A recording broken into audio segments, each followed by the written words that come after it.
Hi everybody, welcome to Eating Peace this week. I want to share it with all my daily Grace Notes readers as well as Eating Peace because there's such an overlap really between what people think about on the inside of themselves with respect to any kind of compulsive behavior, something that you notice that you do that you don't like, you do it. And this particular thought today, even though Eating Peace is all around eating wars, eating peace, there is an inner voice that is in most people. They've experienced it at some point where they say, I've got this urge to do something or kind of way of being in the world, and I don't like it. I lose my temper too often. I procrastinate. I eat. I smoke. Substance user. Drink too much coffee, whatever. Lust after people too often, too much, get distracted. Everybody's got all kinds of their list of what they don't like about themselves as a human being, and they're just sure it's true. This is something I'm convinced about. This is really interesting with self-inquiry, this kind of core place. I don't like this about myself. Just hate it. Consider this. The thought comes through to do the thing, whether it's eating or avoiding or not cleaning up or something. Doing, not doing, but it's a bad thing, right? Thought comes through. You have to do what that thought says. Is that true? Thought comes through to eat something. You have to go eat. Is that true? Thought comes through, I think I'll put off cleaning out the garage, even though I have it on my calendar. I know I'm going to love it when it's finished.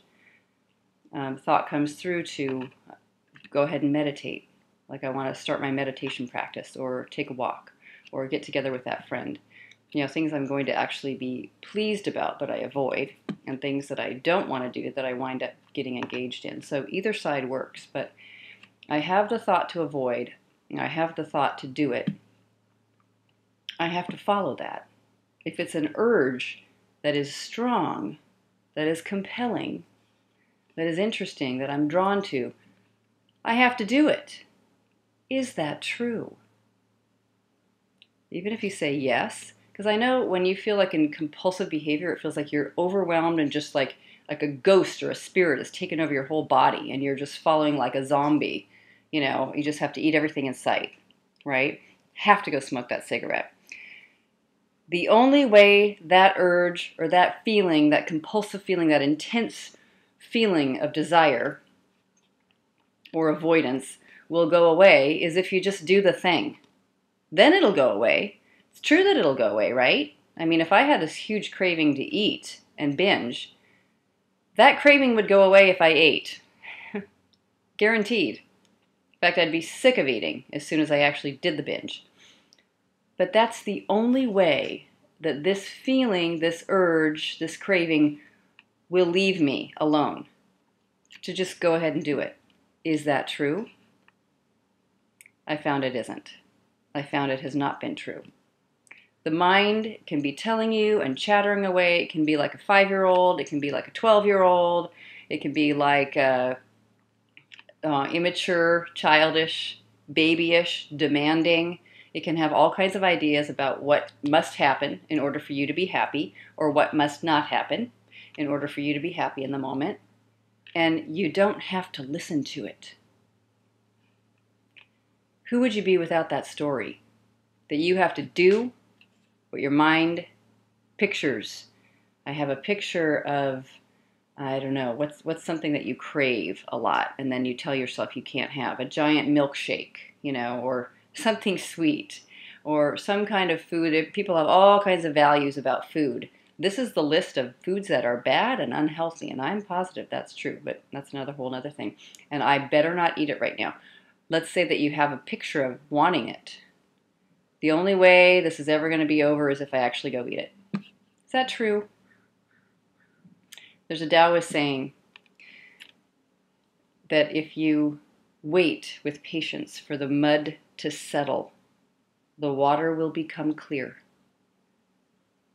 I've used this metaphor before, but I just love it. Like you have a little vial of river water and there's sediment all on the bottom. If you shake it and shake it and shake it, and you just reach for that food, or you try to figure out and stop this compulsive feeling, you shake, shake, shake, that thing's going to stay muddy. If you wait for only 5 minutes, how about 60 seconds, and you sit and you watch this thing? What happens if you set a vial of muddy water down? You wait, things take its natural course, they all settle down to the bottom, things calm down. Things calm down. Just give it a shot, Just because your mind has a picture of it and you're just sure that you want it. I mean, this happens with money and relationships and food and enlightenment. I crave that. I must have it. And it happens with things that you want to avoid. I absolutely must not go there. Do I have to believe that? Do I have to follow that? Do I have to do something about that? How about doing nothing? That's the turnaround.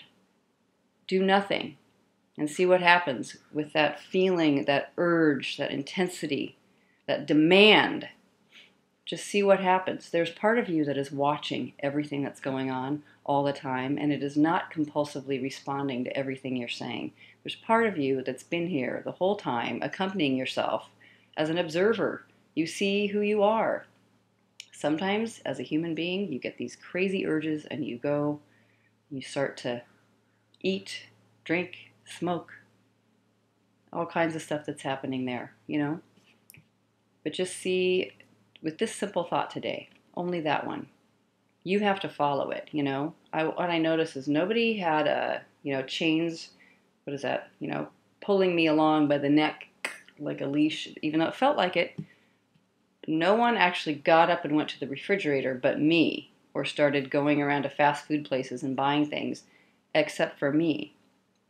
If I can have the patience to let the mud settle and just see, okay, what else is going on in this moment besides this incredible feeling of a compulsive feeling of eating, or whatever it is, that I think would improve my life, that would make this moment a little bit better, eating something, right? What if that was not true? What if I just watched it and sat on the couch and saw what was happening? You can write if that makes yourself feel better, because it gave my hands something to do and my mind something to access. Even if I feel anxious now, something triggers me. Write. Such a great thing to give yourself to do in that moment. And then just see what happens. The turnaround, I have to do something. If I think of an urge, if I have a desire, I have to follow it. If I have something I don't want to do and I want to avoid it, I have to avoid it.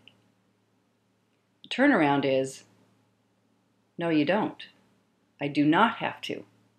I have to not follow it for the urge to go away. I need to sit. I don't have to do anything. I have to do nothing for the urge to go away. Finding balance. Okay. This very week, I'm starting another round of the Eating Peace Core Teleclass. It's a very deep, sort of immediate immersion into just basic, simple thoughts like these that we all assume to be true. If I have an urge, the only way it's going to stop is to eat or do the thing. If you have an eating issues, eating compulsions, eating thoughts, we get together for 6 sessions. They are 2 hours each. So sometimes I do it where they're only 90 minutes each and we go for 8 times. This one's going to be 2 hours each with just a few people, small group. And we'll meet 3 days in a row, and then we'll take a break for 1 week, and then 3 more days in a row. And there's going to be journaling. You're going to have to just capture what it is you're thinking. Anything will go. There's no right or wrong with it. And we'll all be gathering together to really deeply inquire into the thoughts and what we follow and what it's like to practice not believing they're true, or to turn it all the way around and see what happens.